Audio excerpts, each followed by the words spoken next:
ఆవు పాలలో బెల్లం ముక్క, నల్ల నువ్వులు ఈ మూడు కలిపినటువంటి పదార్థాన్ని మౌనంగా తూర్పు దిక్కుకు తిరిగి కూర్చుని 3 మార్లు చేతిలో ఆచమనం చేస్తే ఎలా తింటామో అలా 3 మార్లు వేసుకుని లోపలికి పుచ్చుకోవాలి. 3 మార్లే. ఎందుచేత అంటే నల్ల నువ్వులు, బెల్లం, ఆవు పాలు కలిసినటువంటి పదార్థాన్ని 3 మాటలు పుచ్చుకుంటే వచ్చే పుట్టినరోజు లోపల ఏదైనా గండకాలం ఉంటే తొలగిపోతుంది అని. కాబట్టి ఈ 3 పదార్థములు కలిసినటువంటి దాన్ని చేతిలో వేసుకుని 3 మార్లు పుచ్చుకోవాలి. పుచ్చుకున్న తర్వాత 7 చిరంజీవులు ఉంటారు. అంటే వాళ్ళు పుట్టుక చేతనే చిరంజీవిత్వాన్ని పొందారు. ఇంకా కొంతమంది చిరంజీవిత్వాన్ని సాధించుకున్న వాళ్ళు ఉన్నారు. సాధించుకున్న వాళ్ళు కాదు, పుట్టుకతో చిరంజీవులైన వాళ్ళు. అశ్వత్థామ, బలి, వ్యాసుడు. అశ్వత్థామ, బలి, వ్యాసో హనుమాంశ్చ విభీషణ.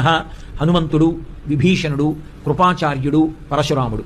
వీళ్ళ 7 కూడా సప్తైతే చిరజీవిన, పుట్టుక తెచ్చి చిరంజీవులు. ఈ 7 పేర్లు మనసులోనన్నా స్మరించాలి, పైకన్నా చెప్పాలి.